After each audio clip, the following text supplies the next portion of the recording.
UP LT grade 2026 की answer की कल आ गई है और आप सभी को इसका बेसब्री से इंतज़ार था। आप सभी ने मुझे लग रहा है पिछले 24 घंटों में अपने मार्क्स को इवैल्यूएट भी कर लिया होगा। जैसा कि आपको पता है कि यहाँ पर आपके लिए जनरल और ओबीसी हैव टू गेट 40% और एससी और एसटी के लिए 35% लाना अनिवार्य है, जिसका 300 मार्क्स में से 120 नंबर जनरल और ओबीसी के लिए और 105 नंबर मिनिमम 300 में से एससी और एसटी के लिए लाना अनिवार्य है। अब इस मार्क्स की कैटेगरी को कैसे कौन कितना लेकर आएगा, चलिए वीडियो में कंप्लीटली देखते हैं। Hi friends, I am your host mister sunshine. English LT grade 2026 की आंसर की कल रिलीज कर दी गई है और मुझे उम्मीद है कि आपने अपनी आंसर की मिला ली होगी। आंसर की मिलाने के बाद बहुत सारे बच्चों के मार्क्स कम हो रहे हैं। यहाँ पर मैं 2 चीज़ें अलग करना चाहूँगा, एक है मार्क्स और दूसरा है नंबर ऑफ़ क्वेश्चन। मार्क्स अलग चीज़ है, नंबर ऑफ़ क्वेश्चन अलग चीज़ है।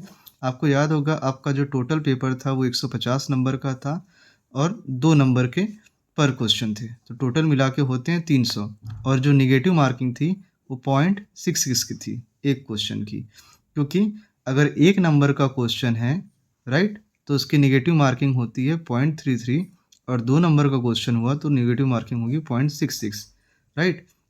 लास्ट टाइम जो मैंने कट ऑफ बताई थी जनरल के लिए राइट, जनरल की कट ऑफ मैंने बताई थी आपकी 73 टू 75 राइट।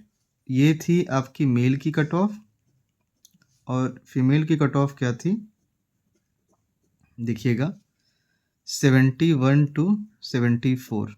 इस वीडियो में हम बात करेंगे कि आप अपने मार्क्स को कैसे निकालें। ये नंबर ऑफ क्वेश्चंस की मैं बात कर रहा हूँ, ठीक है। यहाँ पर भी मैंने नंबर ऑफ क्वेश्चंस की बात की है, तो नंबर ऑफ क्वेश्चन अलग है, नंबर ऑफ मार्क्स अलग है।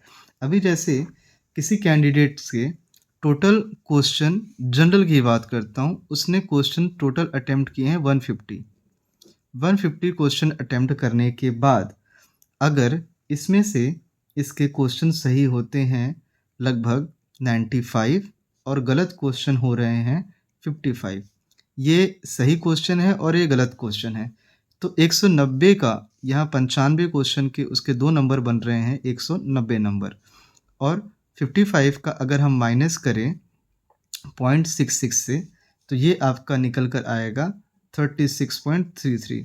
तो ये टोटल रेशियो बनती है लगभग 153.7 और 153.7 को अगर आप डिवाइड करेंगे तो लगभग 76 के आसपास के क्वेश्चन उसके बनते हैं। तो ये जो आंकड़ा आपके लिए मैं निकाल कर लेकर आ रहा हूँ कि उसके 76 क्वेश्चन यहाँ पर बन सकते हैं अगर उसके इतने बन रहे हैं तो। और मैं अगर मिनिमम की बात करूँ तो सपोज़ करिए इसी में जो लोवेस्ट मार्क्स हैं 150 क्वेश्चन में, उस कैंडिडेट ने, जो लोवेस्ट कैंडिडेट हो सकता है, उसने टोटल 150 क्वेश्चंस में से जो सही क्वेश्चन अटेम्प्ट किए हैं उनकी संख्या होती है 90 और जो गलत क्वेश्चन है उनकी संख्या होती है 60। तो इसको 2 से आप मल्टीप्लाई करेंगे तो हो जाएगा 180 और इसको अगर आप मल्टीप्लाई करेंगे तो होगा 0.66। तो फिर आपका कितना बनता है टोटल, ये आपका आएगा 39.6 और इसको अगर आप इससे डिवाइड करेंगे तो ये क्वेश्चन आपके आएंगे 140.4। तो टोटल क्वेश्चन आपके बन रहे हैं 70। तो ये आपके हो गए नंबर ऑफ मार्क्स, ठीक है, और ये हो गए आपके नंबर ऑफ क्वेश्चंस। तो अगर मैं यहाँ से बात करूँ तो ये आपका निकल कर आएगा लगभग 70 के आसपास। तो इसका मतलब जनरल में जिसके 140 के आसपास से लेकर, मैं मिनिमम की बात कर रहा हूँ, 148 के आसपास आ रहे हैं, वो मेंस लिख सकता है, ठीक है। और इसी तरीके से अगर हम फीमेल्स की बात करें तो फीमेल में मैंने आपको बताया था 74 की अगर मैं बात करूं तो अगर बात करें फीमेल्स की तो फीमेल्स में अगर बात करें, अगर किसी ने 150 क्वेश्चन, मैं जनरल की बात कर रहा हूँ, अगर किसी ने 150 क्वेश्चन अटेम्प्ट किए हैं और 150 में से उनके 93 सही हैं और 57 क्वेश्चन गलत हैं, तो 93 मल्टीप्लाई बाय 2 करिए, इसका टोटल सम आएगा 186 और इसको 0.66 से मल्टीप्लाई करिए तो इसका टोटल सम आएगा 37.62। तो इसका जो टोटल सम बनेगा 148.38। तो टोटल करने पे आपके पास कितना निकल कर आ रहा है, लगभग 74 क्वेश्चन। ये आपके नंबर ऑफ मार्क्स बन गए और ये नंबर ऑफ क्वेश्चंस, राइट। इसी तरीके से अगर मैं इसके लोवेस्ट की बात करूं तो लोवेस्ट निकल कर आएगा, अगर किसी ने 90 क्वेश्चन सही किए हैं, 91 और 59 गलत हैं, तो इसका टोटल आएगा 182 और इसको माइनस करेंगे 38.94 से, तो आपका टोटल निकल कर आएगा 143.04, लगभग 71 क्वेश्चन के आसपास, क्योंकि याद रखिएगा फीमेल में सीट्स भी कम हैं, राइट। सो अगर मैं टोटल बात करूं, जो मैंने लास्ट टाइम आपको कट ऑफ बताई थी, आपको ये था कि सर हमें नंबर ऑफ मार्क्स बता दीजिए, तो यहाँ पर 140 से 148 के बीच में, राइट। और अगर मैं यहाँ की बात करूँ तो जो मैक्सिमम हो सकता है 148 टू 143 ये बन सकते हैं। इसी तरीके से मैं अगर ओबीसी मेल की बात करूं तो कितना बन सकता है, लगभग 140 से 150, ठीक है। और अगर मैं फीमेल की बात करूं, फीमेल, तो इनके बनेंगे लगभग 140 से 146, 146।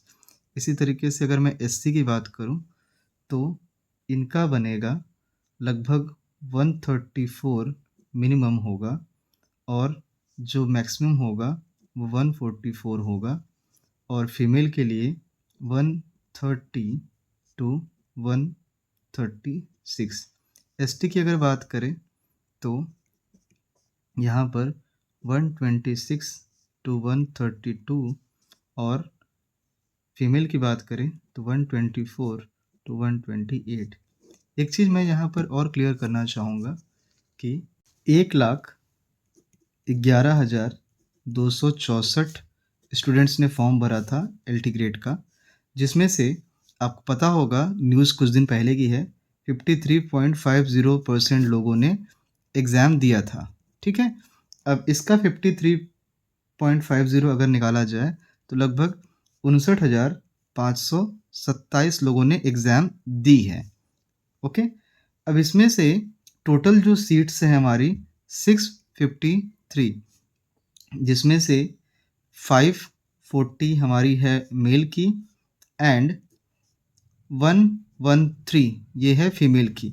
तो टोटल जो अगर इसका 15 गुना अभ्यर्थी को लिया जाएगा तो इसका आंकड़ा बनता है 8100 और इसका आंकड़ा बनता है 1600, माफ़ करिएगा 1695। तो टोटल सम करने पे लगभग आता है 9,795। तो 9,795 लोग इस 653 सीट के सापेक्ष क्या करेंगे, मेंस का एग्ज़ाम लिखेंगे। सो मेरी आप सभी को शुभकामनाएं हैं कि आप सभी इस आंकड़े के आसपास फिट बैठ रहे हों और आप अपने मेंस का एग्ज़ाम दें, भविष्य की तैयारियों को और सुनिश्चित करें। आपके लिए assistant professor, UP, TGT, PGT के भी आगामी परीक्षाएं आ रही हैं। आई होप आपको हमारी ये जानकारी काफ़ी अच्छी लगी होगी, आपको आपके number of question, number of marks भी समझ में आए होंगे। प्लीज़ इसी तरीके की वीडियो को देखने के लिए चैनल को सब्सक्राइब करें, लाइक करें। मिलते हैं किसी और नए वीडियो में नए टॉपिक के साथ, तब तक के लिए बाय। जय हिंद एवरीवन।